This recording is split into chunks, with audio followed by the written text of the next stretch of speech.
I know I played sports and I did some sports, even not at that level. But joining me in studios on Good Morning Uganda Extra this morning is the Honourable Victoria Musinge Rusoke, State Minister for Local Government. Welcome, Honourable Minister. Well, thank you very much, Mr. Jagenda.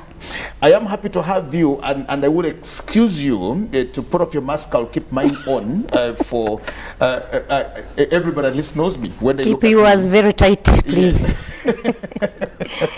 Well, I will excuse you for that. Have your mask off, and of course we get to the conversation. I'm happy to have you this morning. I thank you for making it UBC TV. Thank you. You look so smart this morning, and I can see the medal. I don't remember attending that ceremony function where you were decorated with that medal, and of course I don't see it as one of the medals. It's not Narubale, it's not Katonga, it's not the Golden Jubilee medal. What's that medal? This is a very important badge. It's not a medal. Oh. It's a badge for the pioneer apostolic movement in the Catholic faith. Pioneer? Yes. We are the Catholics who don't drink alcohol, who don't take any drug, and who pray for people who are affected by drugs or alcoholism to get out of that mess. You know, alcoholism is a problem in Uganda and anywhere in the world. So who gave it to you, Honourable Minister? So you get it through stages. First of all, you register to enter that movement, and you are given a probation, you are watched. To see. Then you are sworn in, you are given a probation again of 6 months. After being sworn in. Then you take the vow, the first one, and this is a life vow. I will never taste alcohol or any drug or even smoke cigarettes until I die. Wow. So where are you? You're in the Catholic Church everywhere? Yes, or? I come from Fort Portal Catholic Diocese. Okay. Based in Feburaury District, centered in Fort Portal Tourism City. That's where we have our diocese. But this movement is everywhere. Okay. And I'm the national treasurer, and my bishop, the Right Reverend Dr. Muhirwa Robert Akiki, is our national patron. Okay. So we are very many all over, and it's my appeal. Even to you, Jagenda, I don't know if you touch alcohol. Stop no, it. I don't. I don't touch alcohol. Don't forever. I don't touch alcohol. But I'm happy to have you. Welcome, and thank you so much for joining me. And I just looked at it, and I wanted to know. I'm very inquisitive. You're a very curious person. Yes, I'm very curious, like and want to know certain things. Thank you. Yes, very important. Now, Honourable Minister, just before we get into the conversation today, let's know who you are. You're not one of these that are all over with us, so let's know who you are. Okay, I'm called Musinge Victoria Rusoke.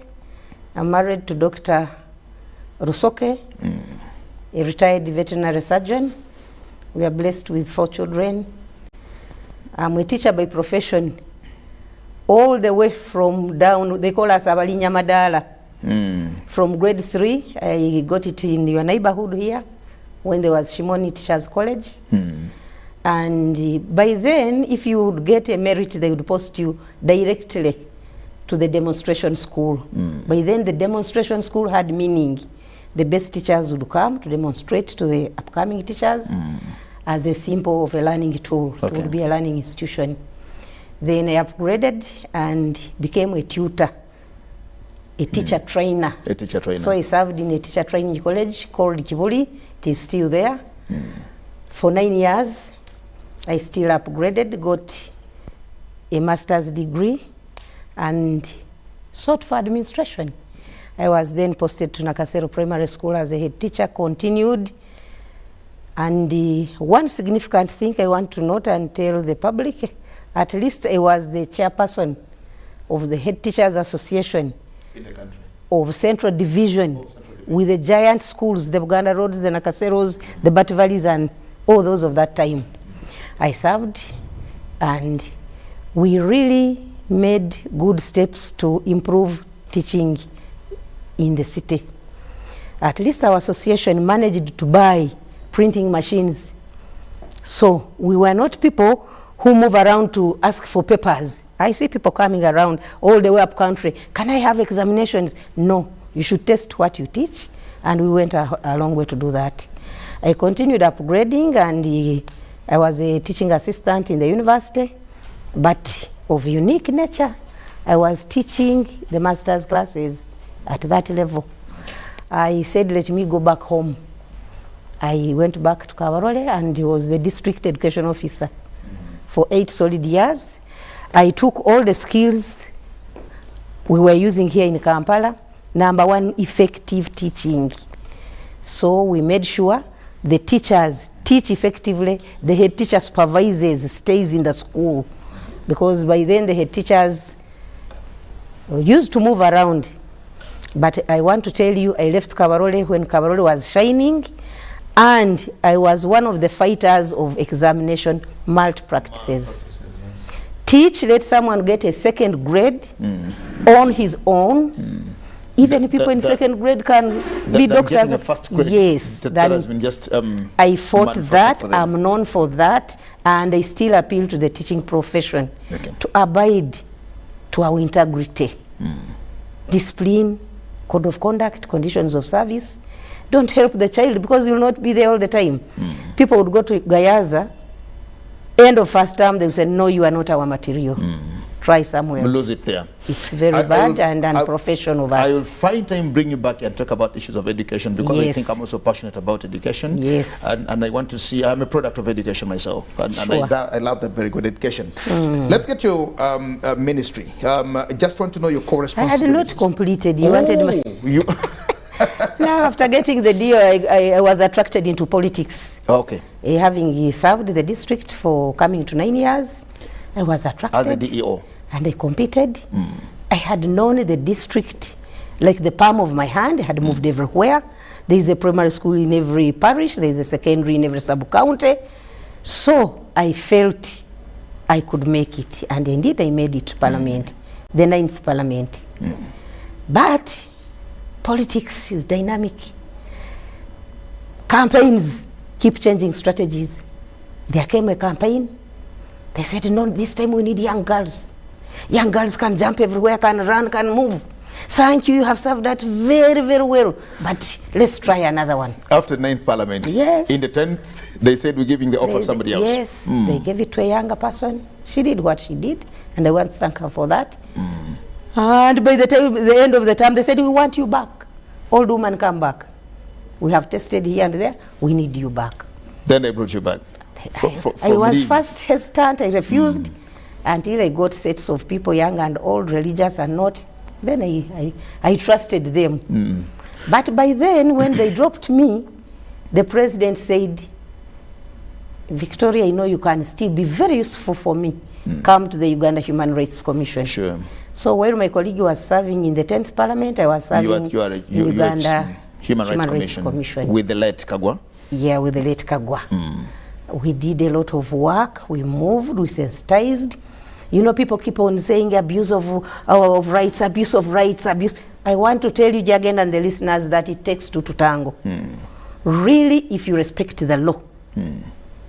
I want someone to quote someone selling in her shop, and then people come to beat her. Why are you selling? To violate her rights. Yeah, to violate her rights. Let's first respect the law. And if we want to seek the law, we should go with clean hands. If you throw stones, what do you expect? So I want to caution the public with what I learned in the Uganda Human Rights Commission.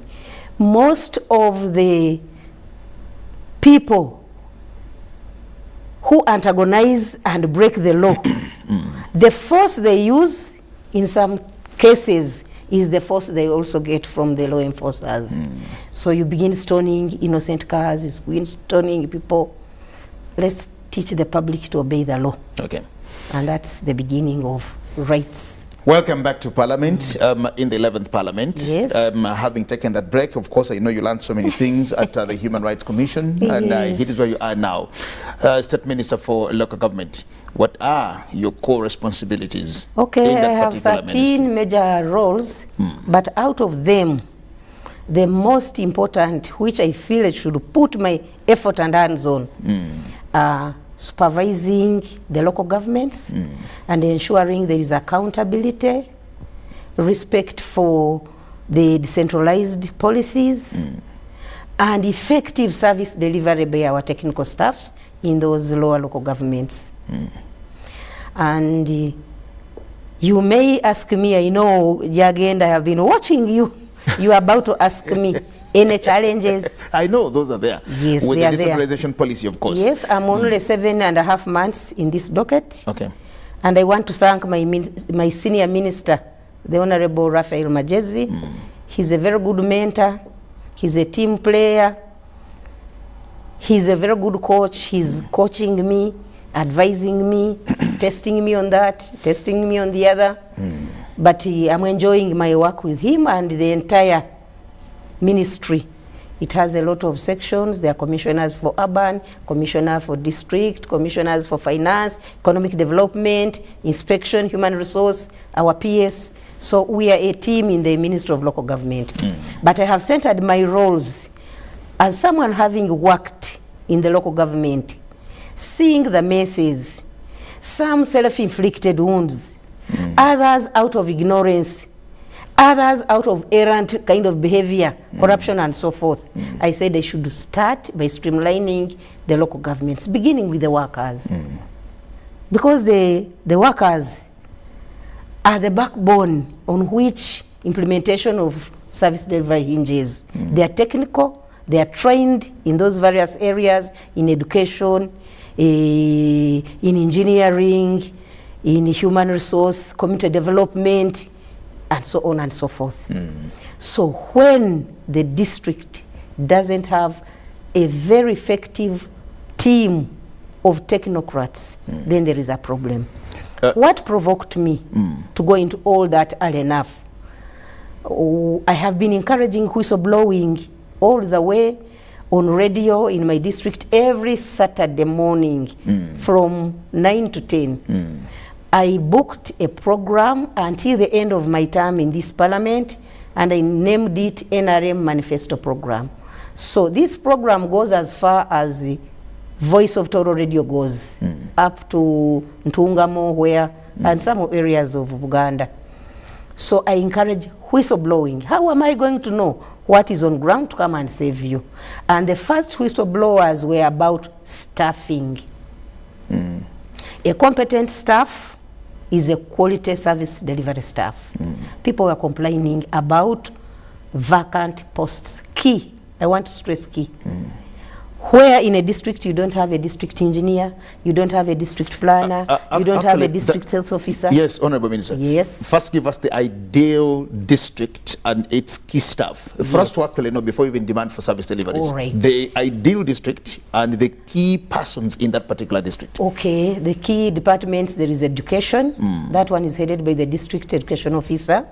The subsection of it is inspectorate, headed by the district inspector. Then we go to community development, services to the people, advice, mentoring, organizing, coordinating. We have a district community development officer. Of course, health as the key. Survival, you can't be a district without people. With the DHOs. The DHOs are there. Then we go to service delivery points like engineering, taking care of the construction of buildings, construction of roads, the water engineer. Bridges. Those are a must be in the district. Then human resource to coordinate the different sections of workers. The chief, head of the district, the technical staff. The technical staff. Yes. Okay. Now, it landed into my ears that you are there. And I want to thank the president for insisting that we shouldn't be desk officers. We are looking for performance, we should look for it in the field, in the districts, in the sub-counties, in the villages. So with that in mind, I don't want to be a desk minister. I'll jug on my time, time for desk work, time for meetings, but a big portion of my work must be in the field. How many districts of Uganda have you traversed so far for the 7 months you've been ministering? We have visited over 14 districts, 4 cities, very many municipalities. And of course, when I go, I don't just stop at the headquarters. But now the positioning, the ceiling, the staff ceiling, our role overlaps with the roles of the Ministry of Public Service at some point. We also get concerned about staffing. Your roles as local government ministry? Okay. They overlap with some roles of the Ministry of Public Service because their major concern is the workers, the staffing, And we are also concerned with the workers, with the staffing, supervising them, making sure they are there. And yet it is public service that employs them, pays Yes. them, puts them on the payroll, but Yes. you're also supposed to look at them to see what they're actually doing. To scrutinize the payroll. District service commissions have these Yes, issues. I'm going to talk about them. So number one, recruitment is a very, very serious exercise that I have put my interest on. And what have I learned in these 7 months? That there is a lot of foul play in recruitment. There are irregularities in recruitment. Intentionally, people teaming up to recruit staff without the relevant qualifications. Are these unique to particular districts, or this is what you found in the 4 cities, the 14 districts, and the several municipalities? Are they unique issues? Where, these yes. are for the singers, but this is for everybody. Oh, Mr. Jagenda. When I was tipped, I told you I'm encouraging a lot of whistleblowing, and there is an act to protect the whistleblowers. So please, whistleblow, tell me everything, everywhere, in my ministry and even outside my ministry. I can always share with my colleagues.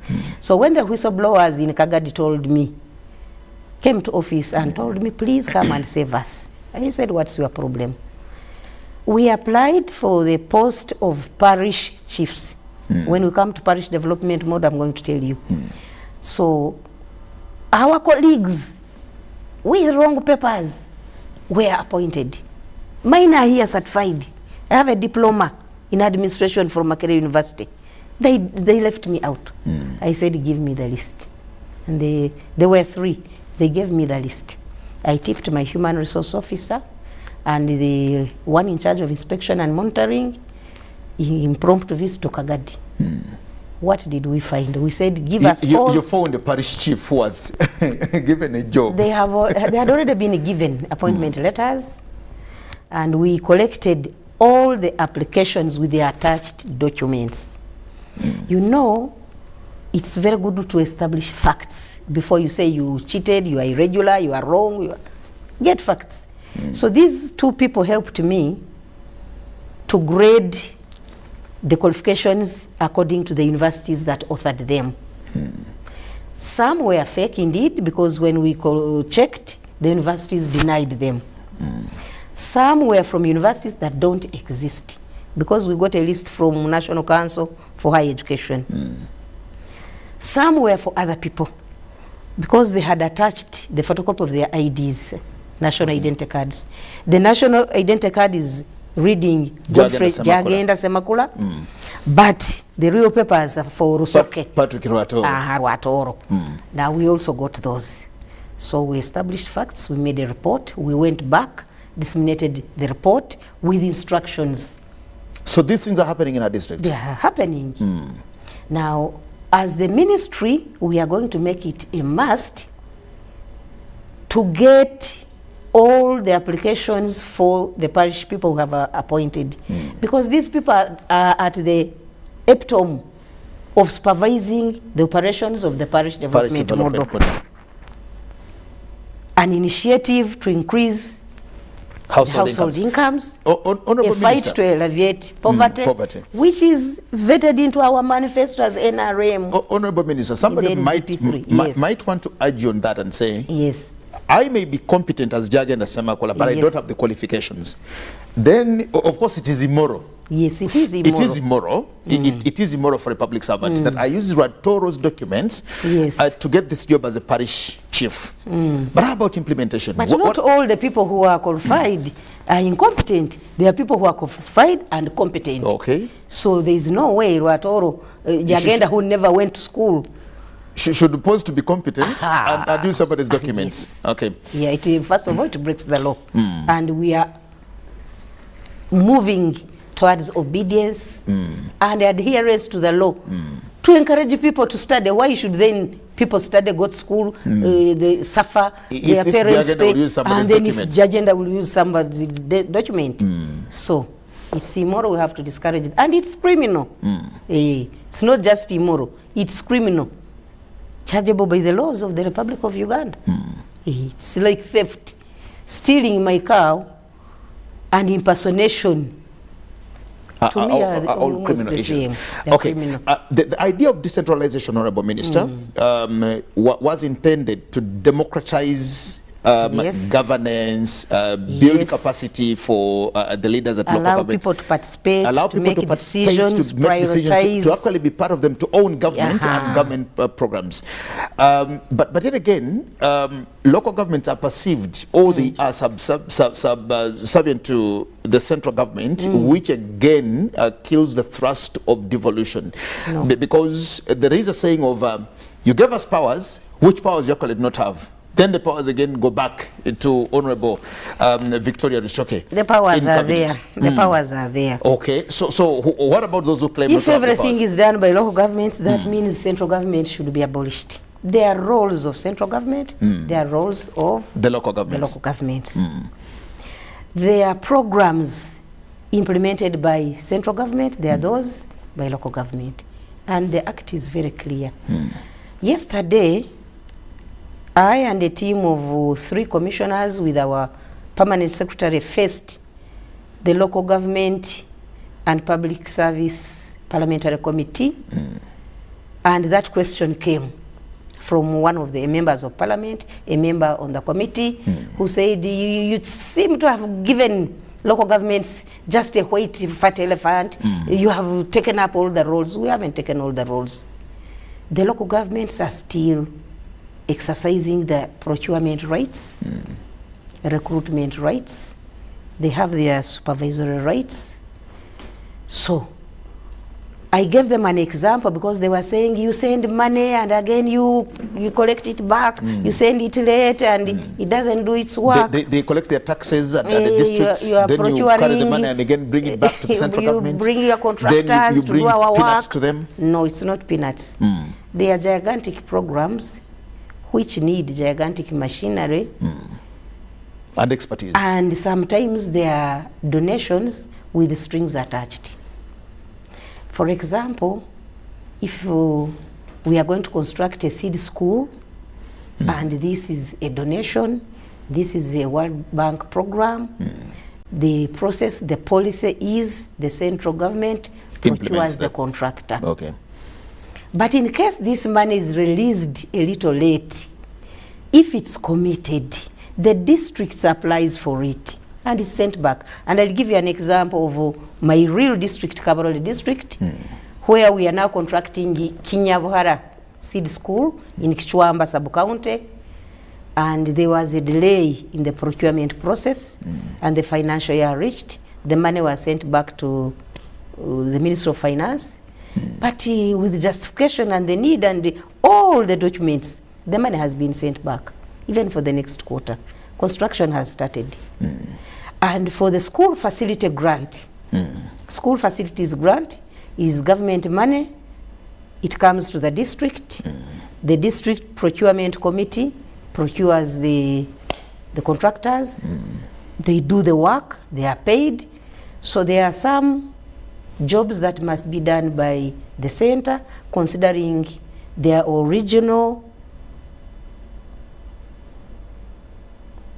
where they originate from, if there are donations, what are the policies attached, what are the regulations. But the districts are also doing a lot of work. Now when it comes to recruitment, that's where the biggest challenge that's where the biggest challenge is, and that's where we are going to put our foot down to make sure we erase the dirt in the districts. It's not the all service commissions. It's not all district students say blanketly choosing them. There are some who are either ignorant or adamant. We found a case in Busia where the Prime Minister had to direct that by end of this week, you must have advertised the jobs. And it came to our notes publicly. And this these is are not key, a lie. key jobs in the district. They were accusing the head. The cow. No, these are appointed politically, the members of the commission. Okay. So the district chairperson nominates names and the council approves. But if you insist that Jagenda must be the chair, and the council sees Jagenda as not the rightful personality to be the chair, maybe with the integrity it deserves, transparency and faithful, they have a right to reject the name. So pick another one. Don't insist on Jagenda. So when you insist, but that you cause head an alarm. insisted on Jagenda. It So has to it be took Jagenda. 2 years without a To district approve service Jagenda, commission. and the people are not getting services. Yet they didn't even borrow a leaf from the Local Government Act that on expiry of the District Service Commission, within 3 months, the district must have appointed a new one. 6 months elapse, 1 year, another 6 2 months, years, the commission is not in place. And these vacant posts also cause a lot of problems. They are exploited. Jagenda is standing in for the district engineer. He has his diploma from Bukalasa, and the diploma is not the required Qualification for that the particular job. office or job. So when the fuel comes for the engineer, according to whistleblowers, the cow says, bring the fuel here. You are not the district engineer. Oh, so the cow now remembers that I don't qualify. Now the DHO is a nursing officer with a diploma, doesn't qualify to become, and will The district never health officer become. with a bachelor's degree in medicine. This is not yours. You don't qualify for it. So the cow receives that also. Purportedly. These are what Because the now- whistleblowers are saying. Yeah, because the whistleblowers, those occupying those, please, you get us out. Let us serve in our right positions. After all, we don't get any benefits of the position. Those are the whistleblowers. So Why would I pose as a district engineer and I don't get the benefits of an don't get the engineer? I am benefits. only holding office, but somebody is but the actually law is eating very from me clear and the law is that clear. failure to put in place a district service commission within 3 months of the expiry of the other one, the Ministry of Local Government should now enforce. Does their association called Wuruga help in any way here to look into these things? It has its roles, but it can help. Okay. It can help. So number one, we must clean our houses. The engines of implementations, those are the urban administrations, the districts, to make sure there is no dilly-dallying, the staff is there, the full ceiling is there, the money is released for full ceiling, so let's have all the workers and then check their standards of operation, of implementation. You've moved to districts, you've been there, you are there, you actually look at it, and you've also served from Yes. at local government, so you know what actually happens there. Now, you talk about all these appointments, the recruitments, and the vacancies. It's outrageous that we can never find a vacant political office in a district. Yes. There is not a single district that does not have a political head. They would fight for a by-election. If the mayor of any city or the district chairperson Yes. dies today, whether of an accident or a natural cause or whatever it is, as we come for burial, People we are are already presenting campaigning, the ourselves as the posters next- are already displayed posters, everywhere. Exactly. They die today, and the Now other day we are actually putting up posters. you wonder why key positions, by the way, in the districts that we have gone to. I'll give you another example. I was in Kitagwenda last week on a Tuesday. I was informed 5 heads of department have never been filled for 3 years. But all the councillors are there. The councillors are present. So I asked the cow, what is your problem? I was going to do it. I was seeking clearance from Ministry of Public Service. And then the deputy cow blows it out of proportion. We got clearance. We got clearance. So there is a Now, what disconnect is- between the boss and the deputy. Now, what There is is the also- problem? So I told them, my colleagues, by Friday, I should see an advert, and we feel, I want to tell you, check in the New Vision and month of Wednesday last week, the advert for Kitagwenda is there. So what has been holding Kitagwenda? What has been holding them? Now we have to move round. It gives a signal that these problems might not be in these 5 sampled districts. They must be in very many others. I talked about capacity And building. what amused me when I saw the advert for Kitagwenda, the jobs are about 70. Even for others that were not yet noticed, they are also there. Here we are. The youth is crying for employment. The district is sitting on 30 positions. The people are crying for services. People are crying for services. Government has pushed money there. The auditor is saying, like in Kagadi, the auditor is saying, Why aren't you exploiting your wage bill? What is your problem? Exactly. Coming now people are choosing the government. The wage bill itself has also got issues. Wage bills at the local government has also got issues. And we also hear something that hurts Ugandans. For example, this is not yours, it's not your docket. When people hear that the Ministry of Health or National Medical Stores in this case is looking for so much money to incinerate, to ban expired drugs, then somebody will say, but the other day I was in hospital and there was no medicine. Now that's another thing for Dr. There was no medicine, there was no nurse. There was no medicine, there was no, and now they're banning the medicines. Now it comes back to you that we do not have a service in the district, but we hear 700 million shillings is going back to the center. Yes. We hear that another so much money, 400 million shillings is going back to the center. We the people say, if there was no medicine in a hospital, if there were no drugs in this particular health center, if there was no this, how do you now again send back the money to the center that you didn't even use the money? Where were you? They sent you the money and you didn't use it. What happens in such cases? That's the disease we are healing now. We have to make sure all our ceilings are complete and people are working. People must work. We have to revive the annual appraisal systems. Someone knows even if I'm absent for a week, 2 weeks, what will happen? So people are taking advantage of the absence of implementation of key policies. You must appraise someone truthfully, let him know he's a habitual latecomer, he didn't do this, he did. Admiring institutions that are using contracts. I think when people know this is a pensionable job, they play around. I am here forever. They play around. If I misbehave, they'll transfer me to school B. They'll take me to school A. That is something we must think about and look at changing that policy. Let everybody work on contract basis. It will improve performance. That's why private organizations, people don't play around. If you're not around, you are not paid. Unless there is proof that maybe you were admitted or you lost a parent, lost a child, you can't keep giving excuses, excuse after excuse. Okay. You go to a school and someone is gains courage to tell you, that teacher gave up for her. She comes when she wants, and that is a head teacher boldly telling you. I talked about capacity building earlier as one of the core ideas of decentralization. Do we have these capable leaders at the districts, the technical persons, capacity building? Because we have a challenge on one part of the political leaders. You know, when we are voting for, when we are electing for our leaders, the law is very clear. It demands for qualification for only those who want to be chairpersons. Now, the rest of these, we don't care what qualifications they have. We just pick them from anywhere. They come from right. We need inductions, and out of those, we have already seen messes. Now we have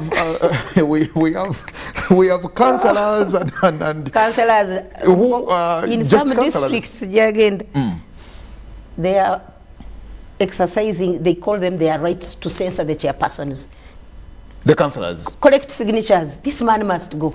He's dealing with the opponent of our former councillor. He's dealing with the opponent of our former chairman. That's what they're doing. Oh, we have to rush and we have put all the materials in place. We are processing money to go around. It's very, I can't call it sad because it's a system which allows everybody to come when they want and the power belongs to the people. But I hereby note that every term the district gets 99% as new councillors and chairpersons. Those who come for this Chisanja are thrown out and new ones and come. Almost a complete new team. Now that's another problem.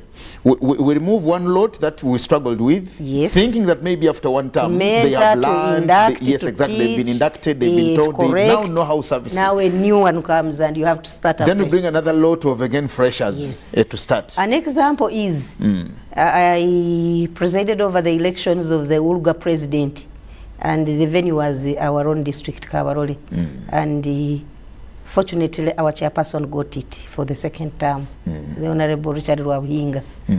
But I enjoyed that day. In his speech, he told me, out of 135 districts, only 3 chairpersons came back. Out The of rest 135. Only 3 managed to come for another term. So which means all the rest are new. And again, now looking at, let me take an example of Mubende. They had issues and we had to intervene.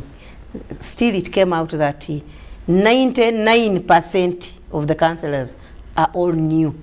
The other lot were thrown out. So they come from different angles, as you've said, different businesses. The majority come from businesses, and we have to start afresh. So we have to justify to government to get a bigger budget for induction courses. And remember, maybe this time we should let the booklets be property of the district, so that we don't keep printing every other year. They should belong to the library of the district. We are going to give them the rules and regulations for managing their councils. We are going to give them the Local Government Act. We are going to give them the Constitution. Now we are going to add the training kit for the parish development model. All those books are very expensive. Multiply by the number of councillors, multiply by the number of districts. So we may have to bring a suggestion to cabinet that we create libraries, district libraries. Let there be constitutions, local government acts. Read them, leave them, then go back. Because printing, that's why we are lagging behind, because we had to print, and now we are looking for money to go and induct. But in this short time of 7 months, we have received very many petitions of intentions to censor their district chairpersons. And when you analyze the reasons, they are simple matters that can even be solved on ground. But because of ignorance of the law, the resolution is to censor. Works with our opponent. Yeah. He's our enemy. We should censor him. Do you think that we are achieving the expectations of decentralization in this whole thing? Now, that also brings me to one of the very big things that is the parish development model. It's going to be launched a day after tomorrow in Chibuku, Saturday, or in Chibuku District. Primary School in Chibuku District. Yes. Presided over by His Excellency, the President of this country, the initiator of all these interventions, hinging in our NRM manifesto and NDP plan, and approved by Cabinet and Parliament. Are we meeting our expectations? Because now the parish development board is also coming, and now it comes at the parish. Still, it's a concept of decentralization that we want to see how to implement. We want to see how to manage affairs here, and not just wait for the top, but don't wait for the bring top. The government to our parishes where all of us are to belong, and just look at the leadership, the technical leadership and the political leadership. Shall we achieve this? Now that adds to your question. Have we really decentralized, or we decentralized and as a gimmick, and it's central government doing everything? That's why this is an example of decentralization. Let the parish development model hinge at the parish, and let the parish executive be at the epitome of implementation, with the help of the parish chief. These people know one another. Let's not force them into groups they don't belong. Let them choose their own manageable enterprises. For us as government, let's facilitate them.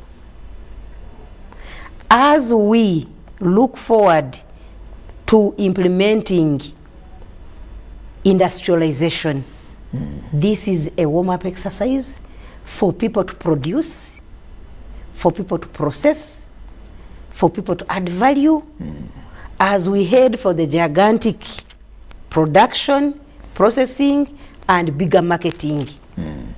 So for me, I feel satisfied that this program is going to work. People are already eager. People have already set themselves into circles. The money will go to circle, and Jagenda as a member will borrow money and add it to his poultry, produce more poultry, enlarge yourselves as a home, as a family of Jagenda. The children are learning from it, and on and on and on. Okay. But there have been questions, people have been calling, and asking, then why do we see Minister of Trade also coming in? Why do we see the Minister of Agriculture also advocating for it? Why do we see the Minister of Works also coming in? We are working as a team and multi-sectoral. Yes, multi-sectoral planning and implementation. One thing promotes the other, one leads to the success of the other. Of course, one was asking, why is the Minister of Water now coming? Why does the Minister of Local Government do everything? We can't. We are not the controllers of water. We have our colleague Ministry of Water, and our farmers will need water for irrigation. Then let him take it up. Let that ministry spearhead the offering of water, supervision and all that, and because our farmers, yes. It's their mandate. Let the Minister of Works, in the Ministry of Works, also identify where they are key producers and the roads are bad, they cannot take their produce, and get a priority road towards the market and do that. Okay. We can't be a jack of all trade. Okay. So for us as Minister of Local Government, our pillar is administration and governance. Okay. You talked about recruitment, and of course our time is running out. On the PDM, have we recruited for all the parishes the person that we want for this particular implementation? Yes, because we have we don't want the recruited. president to launch the program. No. Then again say, so many parishes do not have chiefs, they don't have the technical persons to actually They have them. this. They have them. That's why we are insisting all top vacant positions must be filled. Of course, they will need the services of a community development officer. They will need the services of the agricultural officer. They will need services of the water engineer. They will need services of all of us as a team. That's why in the pre-launch exercise, by the way, we went and we camped in Bukedi region. Of course, there are some duties that demanded some of us come back. I'm here, but my senior minister has camped there with the Prime Minister, the Minister of ICT, the Minister of Gender, because gender is the leading pillar in sensitization, mobilization. Because it has everybody. Mindset change. It has everybody there. People on the line. So for me, I spent there only 2 days and came back. But I can see people already ready to handle. You interview them, they say no. This is a very good program. It's agricultural based. Here we are growing our cassava and maize, and we are ready to do the needful. Okay. So I have hope it's going to succeed, and it's our role to ensure that people put money to the right use, because we cautioned them. You get money purportedly to improve on your poultry, and you go to drinking. I told them, and my colleagues have emphasized on this, especially the Prime Minister, that please stop baptizing this money. I remember when they gave money for Chisamba Zentandikwa? Etandikwa. And people baptized it Kasimo. This is our Kasimo. Let us enjoy. We have elected. We supported in the war, we have elected the government, so, but to see me. They left the cause, yes, but to see me. This district, we voted the president 98%. And now we return that. This He's is appreciating Kasimo. us. The government is appreciating us. At least if they had put the Kasimo in production, yes, then it would be real Kasimo. Okay. But this is not with everybody. This is not with every district. We are trying our best to correct the mindset. Okay. The engine of change, the engine of production starts with the mind. Okay. And a home, this is targeting improving the home income. A good home is a good nation. A good nation hinges on good homes. When the population is okay, it can educate its children, it can feed itself, it can cater for its health demands, then we are building a good nation. Just so with cohesion and the transparency and combined effort to fight corruption, we are improving day by day, but I can see fruits along the way. Okay. So maybe this is just a caution to parents. Mr. Jagenda, it amused me. One day I was on a radio program in Fort Portal, and a parent called in. I allowed them to call, and Victoria, our children are getting pregnant. Tell the DO to improve. These children have been with you for 2 years. We thought you were in control, full control. Improve on what? On protection of their children. Who are in their homes? Who are in their homes. Okay, so the DO should go to somebody's home to... Yes, so I had to clarify, but... has laughed at me. But more callers called and condemned that parent and said, you don't know your work, you are negligent. So I'm calling upon parents to put in a lot of effort. This idea of saying the NRM children, the president's children, there is no president, there is no minister, there is no leader who have said, we are going to take care, please leave everything to us. So, if everybody does his role very, very well. In just a statement, yes. Do you look at the local governments functioning? Is there hope yes. in local governance? Just a statement before you get out of studios. Because they are functioning, but we need to improve on weak areas, especially value for money, transparency, and to fight corruption. Not every district is corrupt. Not every chief administrative officer is corrupt. But the few who are must be weeded out. That's why, for me, I'm insisting and insisting and insisting, and my minister supports me in this one. We shouldn't merely transfer people when they commit. Exactly. We should penalize them. They should refund the money. If they are to be imprisoned, let them be. Why is it that if you break into my house, you are imprisoned? It is the same crime. We don't move you from one village to another. Yes. With your indiscipline. Yes. And some of them have taken it for granted. I'll spoil here, I'll go to another place. I'll go here, I'll go to another. I thank you so much. I want to thank the chairpersons in our districts, the CAOs, the town clerks, the heads of department and the workers. They are trying, but we need to keep the fire burning. Then Uganda will rise to higher horizons. Okay. Yes, thank you. Thank you so much, Honorable Minister. And I just pray and hope that next time I invite you again, you will allow to come back and talk to us, especially on issues that concern local governance and service delivery, because that's where we see the government, that's where we feel the government, and that's where we feel the belonging that the government thinks and cares for us and about us. Thank you so much, Honorable Minister. So come to Kibuku if you can. Come and cover the function. Okay. Come and see what's taking place. Okay. Come and learn more. Okay. And tell the world more. Thank you very much. The Honorable Minister, Victoria Rusoke Businge, State Minister for Local Government, here with us in studios. And of course, to also just remind you that today after tomorrow, on Saturday, the President of Uganda will be launching the Parish Development Model. Something that we've been talking about back and forth. And let's see, pilot it, see how it happens and how it works. And I think it's a responsibility of all of us as civic leaders, political leaders, religious leaders, cultural leaders, and everybody.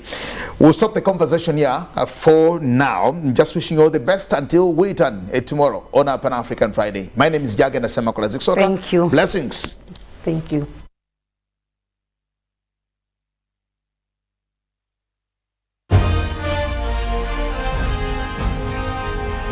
Live from UBC Studios in Kampala. This is Good Morning Uganda Extra.